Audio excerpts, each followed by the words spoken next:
Y es de esta manera como las autoridades de Guatemala ya se han confirmado precisamente que pertenecen al registro latinoamericano de quemaduras. Imagínate, Fernando, no se tiene un dato exacto de cuántos niños y niñas son atendidas en distintos centros asistenciales por quemaduras. Se tiene un aproximado de 300 casos, sin embargo, hay temporadas como por ejemplo en fin de año en donde se reciben a más pequeños por el uso de cuetillos, no dejando a un lado, por supuesto, a estos menores de edad que trabajan en la fabricación de estos cuetillos y también el acceso a líquidos calientes y demás. Y aquí hay un tema que se mencionaba y que es muy importante y es la prevención.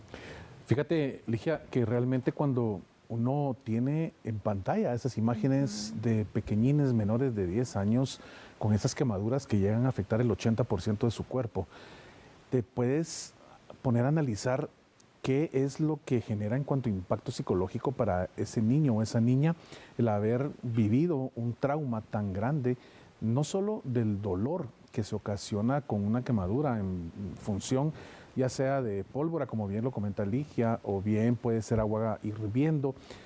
TN23 le ha compartido a usted un sinnúmero de este tipo de noticias que se les ha dado cobertura por la magnitud que representa el poder hacer conciencia en los padres de familia o bien en la persona que esté criando a los niños o a las niñas para que tengan ese cuidado de no dejar nada al alcance de los chiquitines que pueda generarles este tipo de accidentes. Guatemala tiene una característica y es que cuando se habla de ese porcentaje que tú comentabas, Ligia, de cuántos menores son, pues obviamente aquí viene otro dato que yo quisiera hacer énfasis en él y es que, fíjate, los espacios de los tratamientos para recuperar a un niño de 4 a 6 años de edad, imagínese, puede llegar a durar una década el tratamiento de recuperación. Ligia, es que de verdad es, como decimos en Guatemala, una salvajada dejar a un niño, a una niña, al alcance de una olla con agua hirviendo, al alcance de donde se están cociendo los frijoles o donde se están cociendo los tamalitos, que en ese próximo momento de compartir en la comida, la familia en la mesa, pues obviamente los va a degustar. Pero hay niños que entran a la cocina, entran corriendo, entran haciendo sus travesuras. Al final, el niño es niño y lo que busca es estar haciendo lo que considera es lo del día a día. ¿Y qué es eso? Jugar. Agarrar un cuchillo para un niño es jugar. Agarrar una olla con agua hirviendo es jugar. Entonces está en papá,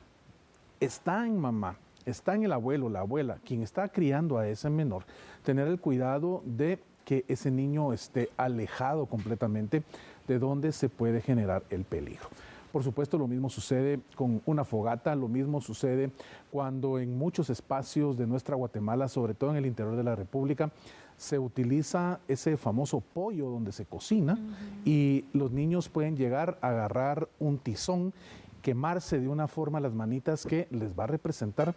este dato no miente,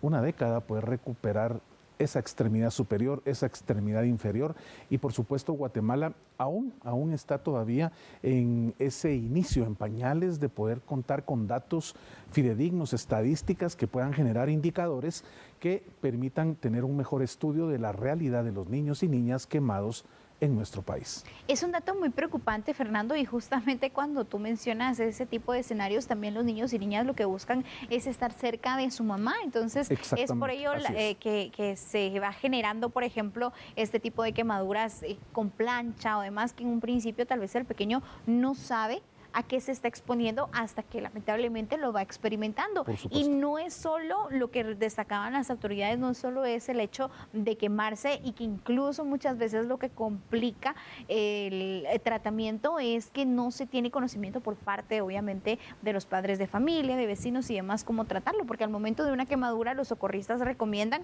llamar a los socorristas, pero lo que hacen es que ponerle hielo, que ponerle tomate, alguna pasta dental y eso obviamente va generando muchas veces ciertas complicaciones, pero lo que tú indicabas a largo plazo es esta rehabilitación que deben tener en cuanto a la reconstrucción, por ejemplo, pero también hace poco se realizó un congreso, por así decirlo, de pacientes quemados, y hay un tema muy importante y es su reinserción a la sociedad. Por ejemplo, si una persona que sufre quemaduras le deben amputar alguna parte del cuerpo, queda en condición de discapacidad, entonces todo eso no solo repercute en el momento de la quemadura, sino a largo plazo. Y también un tema es que realmente los materiales quirúrgicos que se necesitan para la recuperación de la dermis, de la epidermis, tienden a ser muy caros, Ligia. Sí. Y muchas veces, incluso a nivel de los hospitales nacionales en Guatemala, pues no se llega a contar con una partida presupuestaria específica para ese tipo de aditamentos. Obviamente tenemos como conocimiento que el Estado de Guatemala, a través de la inserción de nuestro país en este sistema latinoamericano de todo lo que conlleva el registro de quemaduras, RELAC, pueda generar una base de datos que permita conocer cuáles son realmente los efectos de por qué se generan esas quemaduras a nivel de los 22 departamentos del territorio guatemalteco, saber las consecuencias que esto ha generado. Y algo que tú bien comentabas, ¿cuál es el accionar de primera mano que normalmente por ignorancia los padres de familia llegamos a hacer? Tú lo que decías, por ejemplo, de untar pasta dental. Yo he conocido un sinfín de personas, un número realmente bastante grande, que han contado en algún tipo de reuniones, decía, es que mi hijo se quemó, pero rápido le puse un poco de pasta de dientes. O sea, y cuando tú analizas qué es la pasta de dientes, por supuesto lo que menos tiene es cualquier principio activo que vaya a generar pues algo propositivo en esa quemadura. A no ser que estos estudios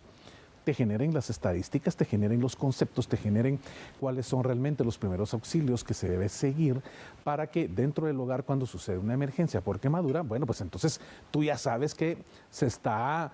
intensificando la información a nivel de comunicación social en diversos medios y por supuesto TN23 será de los primeros en estar compartiendo este tipo de datos, pero hasta que no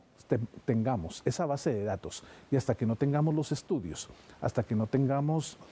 por qué se generó la problemática, cuáles son los efectos de esa problemática, las consecuencias principales y cuáles son las medidas a tomar, pues hasta ahí no sabremos realmente cómo el proceder de un papá, de una mamá, debe ser el más idóneo para no afectar esa pronta recuperación de su menor hijo. Y para que también el sistema de salud, Fernando, esté preparado en estos momentos, por ejemplo, ya a finales de año, que